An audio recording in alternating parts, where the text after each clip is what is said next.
என் இனிய தோழர்கள் மற்றும் தோழிகளுக்கு பஞ்சாங்க நேரம் சேனலின் அன்பான வணக்கம்.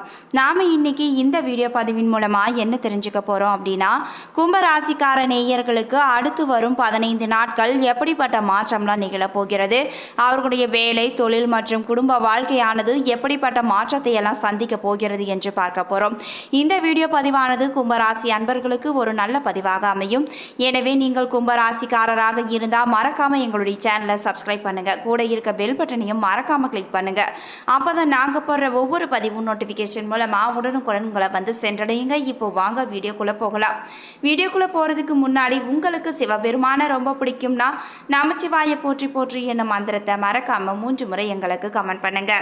ஸ்ரீ வாராகியம்மன் ஜோதிட நிலையம். ஸ்ரீ வாராகியம்மன் ஜோதிட நிலையத்தில் குடும்பத்தில் நடக்கக்கூடிய அனைத்து விதமான பிரச்சனைகளுக்கும் உடனடி தீர்வு வழங்கப்படுதுங்க. குறிப்பாக இவர்களிடம் மாமியார் மற்றும் மருமகள் பிரச்சனை, செவ்வாய் தோஷத்தினால் பிரச்சனைகள், பணப்பிரச்சனைகள், மாயமந்திரம், மன அழுத்தம், உறவில் சிக்கல் போன்ற அனைத்து விதமான பிரச்சனைகளுக்கும் உடனடி தீர்வு வழங்கப்படுது. உங்களுக்கு இது போன்ற பிரச்சனைகள் ஏதாவது இருந்தால் மறக்காம ஸ்கிரீன்ல தெரிகிற வாட்ஸ்அப் நம்பருக்கு தொடர்பு கொண்டு நீங்களும் பயன்பெற்றுக்கோங்க. கும்ப ராசிக்கார நேயர்களே, அடுத்து வரும் 15 நாட்களும் உங்களுக்கு எப்படிப்பட்ட மாற்றம் நிகழப் போகிறது என்று தொடர்ந்து இந்த பதிவில் நம்ம தெரிஞ்சுக்கலாம். மே மாதத்தின் 2வது வாரத்தில் திருக்கணித பஞ்சாங்கப்படி நவகிரகங்களின் சஞ்சாரத்தை பார்த்தால் சூரியன் மேச ராசியில் இருக்கிறாருங்க. 14ஆம் தேதி ரிஷபத்திற்கு இடம் மாறவும் செய்கிறாரு. செவ்வாய் மீன ராசியிலையும் இருப்பாரு. புதன் வக்ர நிவர்த்தி அடைந்து மேச ராசியில் அமர்ந்திருக்கிறாருங்க. ரிஷபத்தில் குரு சஞ்சரிக்கிறாரு. சுக்கிரன் மேச ராசியில் சஞ்சரிக்கிறாரு. கும்பத்தில் சனி, மீனத்தில் ராகு, கன்னியில் கேது என கிரகங்களும் சஞ்சரிக்குதுங்க. இந்த வாரத்தில் வேறு கிரக மாற்றம் எதுவும் கிடையாது. சந்திரன் இந்த வாரம் ரிஷபம், மிதுனம், கடகம், சிம்மம் ஆகிய ராசிகள்லையும் பயணம் செய்கிறாரு. கன்னி, துலாம், விருச்சிகம், தனுசு ஆகிய ராசிக்காரர்களுக்கு சந்திராஷ்டமம் இருக்கிறதுனால கவனமுடன் இருக்க வேண்டும். இந்த வாரம் கிரகங்களின் சஞ்சாரம், கூட்டணி பார்வைகளால் மேசம் முதல் மீனம் வரை 12 ராசிக்காரர்களுக்கும் யாருக்கு அதிர்ஷ்டம் அதிகரிக்கும், சுபவிரய செலவுகள் யாருக்கு வரும் என்பதை தொடர்ந்து பார்க்கலாங்க. அதில் கும்பராசிக்காரர்களுக்கு எப்படி இருக்கிறது என்று தொடர்ந்து இந்த பதிவில் நாம தெரிஞ்சுக்கலாம். நீங்கள் கும்பராசிக்காரராக இருந்தால் இந்த பதிவை நீங்கள் ஸ்கிப் பண்ணாமல் தொடர்ந்து பாருங்க. கும்பராசிக்கார நேயர்களே, கும்பராசிக்கார நேயர்களுக்கு இந்த வாரத்தில் நீங்கள் சாணக்கியத்தனத்தால் சாதனை புரியும் சனி பகவானை அதிபதியாக கொண்டவங்க தான் நீங்கள். இந்த வாரத்தில் சூரியன் 3, 4ஆம் வீட்டில் இருக்கிறாருங்க. வீணான விவகாரங்கள் வீட்டு வாசலில் வந்து நிற்கும் வாய்ப்பு அதிகமாக இருக்குது. ஆகவே பழக்க வழக்கங்களில் மிகவும் எச்சரிக்கையாக இருந்து கொள்ள வேண்டும். குடும்பத்தில் குந்தகத்தை விளைவிக்கக்கூடிய நிலையை கூட உருவாகும்.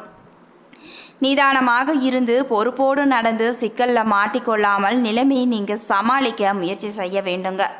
செவ்வாய் 2ஆம் இடத்தில் இருப்பதால் பழைய வாகனங்களை நீங்கள் பழுது பார்க்க போகிறீங்க. வீட்டை புதுப்பித்து அழகும் பார்ப்பீங்க.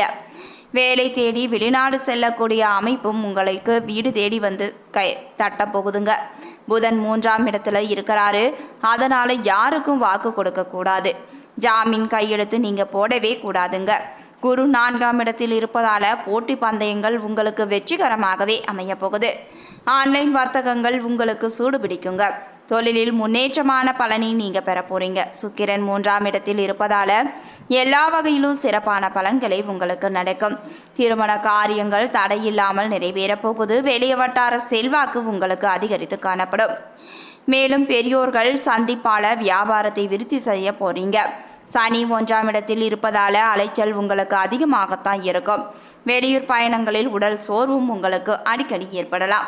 ராகு 2ஆம் இடத்தில் இருப்பதால் எதிர்பாராத வகையில் பணவரவு உங்களுக்கு உண்டாகலாம். கேது 8ஆம் வீட்டில் இருப்பதால் கோயில் திருப்பணிகளுக்கு நீங்கள் உதவியும் செய்வீங்க. மேலும் கும்பராசிக்காரர்களுக்கு பொருளாதார நிலையானது நல்லபடியாகவே அமைய போகுது. வீண் செலவுகள் எதுவும் உங்களுக்கு ஏற்படாதுங்க. கணவன் மனைவிக்கிடையே இருந்து வந்த கருத்து வேறுபாடு நீங்கி அந்யோன்யமும் உங்களுக்கு ஏற்பட போகுது. எதிர்பாராத பயணங்களும் அதனால உடல் அசதியும் சோர்வும் உங்களுக்கு உண்டாகும்.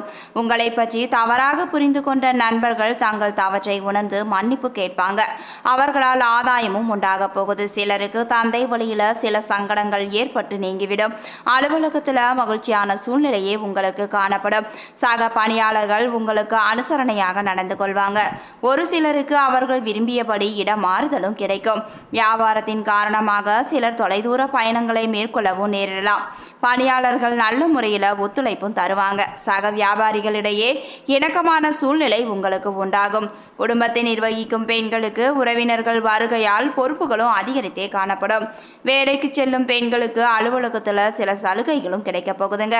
உங்களுக்கான அதிர்ஷ்ட எண்கள் 3 மற்றும் 7. வழிபட வேண்டிய தெய்வம் விநாயக பெருமான். பரிகாரமாக தினமும் காலையில் வீட்டு பூஜை அறையில் தீபம் ஏற்றி கீழ்காணும் பாடலை 3 முறை சொல்லி வந்தாலே உங்களுடைய வாழ்க்கையில் ஏற்படுகின்ற அனைத்து விதமான பிரச்சனைகளுக்கும் ஒரு கண்டிப்பாக நல்ல தீர்வு கிடைக்குங்க. அந்த பாடல் என்னவென்றால், திருவாக்கும் செய்கருமம் கைகூட்டும் செஞ்சொல் பெருவாக்கும் பீடும் பெருக்கும் உருவாக்கும் ஆதலால் வானோரும் ஆணை முகத்தானே காதலால் கூப்புவர் தம் கை என்ற பாடலை 3 முறை சொல்லி வாருங்கள். கண்டிப்பாக உங்களுடைய பிரச்சனைகளுக்கு ஒரு நல்ல ஒரு தீர்வு கிடைக்குங்க. எந்த ஒரு விஷயத்திலையும் நியாயமும் நேர்மையும் இருக்க வேண்டும் என்று எதிர்பார்க்கக்கூடிய கும்பராசி அன்பர்களுக்கு இந்த மாதத்தில் சொன்ன சொல்லை காப்பாற்ற ஈடுபட வேண்டியிருக்குங்க. திடீர் கோபமும் உங்களுக்கு அடிக்கடி ஏற்படும். கட்டுப்படுத்தி கொள்வது தான் உங்களுக்கு நல்லது. அடுத்தவர்களால் இருந்த தொல்லைகளும் உங்களுக்கு குறைய போகுது. தொழில் வியாபாரம் தொடர்பான விஷயங்களில் கூடுதல் அலைச்சல் இருந்தாலும் முடிவில் சாதகமான பலனை உங்களுக்கு கிடைக்கும். வாடிக்கையாளர்களை அனுசரித்து செல்வது தான் உங்களுக்கு நல்லது.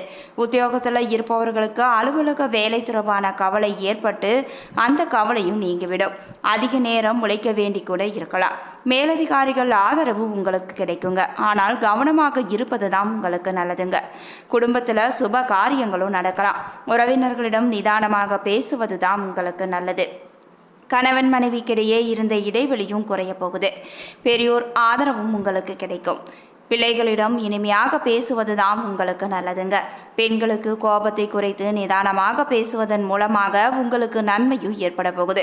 கூடுதலாக எதிலும் உழைக்க வேண்டியும் இருக்கலாம். கலைத்துறையில் இருப்பவர்களுக்கு மிகுந்த உகந்த காலகட்டம் என்றே சொல்லலாம். கைக்கு எட்டிய அனைத்து வாய்ப்புகளையும் பயன்படுத்தி முன்னேற்ற பாதையிலேயே செல்வீங்க. அரசியல்வாதிகள் சமூக சேவகர்களுக்கு பலன்கள் நன்மை தீமை என கலந்து கிடைத்தாலும் சிறப்பாக இருக்குங்க. எந்த ஒரு வேலையை செய்யும் போதும் கூடுதல் கவனத்துடன் நீங்க செய்ய வேண்டும். மேலும் உங்களுக்கு செலவானது முன்பு இருந்ததை விட அதிகரித்தே காணப்படும். மாணவர்களுக்கு கல்வியில முன்னேற்றம் காண நீங்கள் கூடுதல் கவனமுடனும் ஆசிரியர்களின் உதவியுடனும் நீங்க பாடங்களை படிப்பது தான் உங்களுக்கு நல்லதுங்க. அடுத்து அவிட்டம் 3 மற்றும் 4ஆம் பாதத்துல பிறந்தவர்களுக்கு இந்த மாதத்துல புகழ் பாராட்டு உங்களுக்கு வந்து சேரப்போகுது. நல்ல பெயர் எடுப்பதற்கு உண்டான சூழ்நிலைகளும் உங்களுக்கு உருவாகும். எதிர்பார்த்த பதவிகளும் உங்களுக்கு வந்து சேரப்போகுதுங்க. நல்ல பலன்கள் கிடைத்தாலும் அதே நேரத்தில் விழிப்புடன் செயல்படுவதும் உங்களுக்கு நன்மையை பெற்றுத்தரும். இழுபறியாக இருந்த சில காரியங்கள் உங்களுக்கு நன்றாகவே நடந்து முடிய போகுது. மேலும் உங்களுக்கு கையிருப்பானது அதிகரித்து காணப்படும். தடங்கள் இன்றி எல்லா காரியத்தையும் நீங்கள் முடிக்க வல்லவர்களாக இருப்பீங்க. மேலும் பண தட்டுப்பாடும் நீங்கிவிடும். அடுத்து சதயம் நட்சத்திரம். இந்த நட்சத்திரத்தில் பிறந்தவர்களுக்கு இந்த மாதம் குழப்பங்கள் அனைத்தும் தீர்ந்துவிடும். எந்த ஒரு காரியத்திலும் எதிர்பார்த்த வெற்றி உங்களுக்கு தாமதமாகவே கிடைக்கும். ஒதுங்கி இருந்தால் கூட வலுக்கட்டாயமாக எதிலாவது ஈடுபட சுற்றமும் நட்பும் தூண்டுவாங்க. கவனமாக அதை தவிர்ப்பது தான் நல்லதுங்க. தொழில் வியாபாரத்தில் மந்த நிலை காணப்பட்டாலும் வருமானம் உங்களுக்கு வந்து சேரும். புதிய முயற்சிகள் உங்களுக்கு கால தாமதமாகவே முடியுங்க. அடுத்து பூரட்டாதி 1, 2, 3ஆம் பாதங்கள். இந்த நட்சத்திரத்தில் பிறந்தவர்களுக்கு இந்த மாதம் வாடிக்கையாளர்களிடம் வாக்குவாதத்தை நீங்கள் தவிர்த்து அந்த வாடிக்கையாளர்களிடம் நீங்கள் அனுசரித்து பேச வேண்டும். அப்படி பேசினால் மட்டுமே உங்களுக்கு நல்லதுங்க. உத்தியோகத்தில் இருப்பவங்க கூடுதல் பணியை நீங்கள் கவனிக்க வேண்டியும் கூட இருக்கலாம். உங்களுடைய பணியில் நீங்கள் மிகவும் கவனமுடனும் எச்சரிக்கையுடனும் இருக்க வேண்டும். மேலதிகாரிகளிடமும் சக பணியாளர்களிடமும் நீங்கள் அனுசரித்து தான் செல்ல வேண்டும். அனுசரித்து நடந்து கொண்டால் மட்டுமே நீங்கள் நல்ல ஒரு முன்னேற்றத்தை காண முடியும். குடும்பத்தில் அமைதி ஏற்பட குடும்ப உறுப்பினர்களிடம் நீங்கள் நிதானமாக பேச வேண்டுங்க. மேலும் உங்களுடைய குடும்ப உறுப்பினர்களிடமே வாக்குவாதத்தை நீங்கள் தவிர்க்க வேண்டும். பரிகாரமாக விநாயகரை சனிக்கிழமைகளில் வணங்கி வருவது உங்களுக்கு மன அமைதியை ஏற்படுத்தி தரும். மேலும் சனிக்கிழமைகளில் விநாயகரை வணங்கி வந்தால் உங்களுக்கு இதுவரை இருக்கக்கூடிய அனைத்து விதமான கடன் தொல்லைகளும் குறைய போகுதுங்க. உங்களுக்கான சந்திராஷ்டம தினங்கள் மே 18, 19, 20. அதிர்ஷ்ட தினங்கள் மே 11 மற்றும் 12. இதுவரைக்கும் கும்பராசிக்காரர்களுக்கு அடுத்து வரும் 15 நாட்கள் எப்படிப்பட்ட மாற்றத்தை எல்லாம் நிகழ்த்த போகிறது என்று பார்த்தோம். இந்த பதிவானது கும்பராசி அன்பர்களுக்கு ஒரு நல்ல பதிவாக இருந்திருக்கும் நம்புறேன். இது போன்ற பதிவுகளை நீங்கள் உடனுக்குடன் தெரிஞ்சுக்கணும்னா மறக்காமல் எங்களுடைய சேனலை சப்ஸ்கிரைப் பண்ணுங்கள்.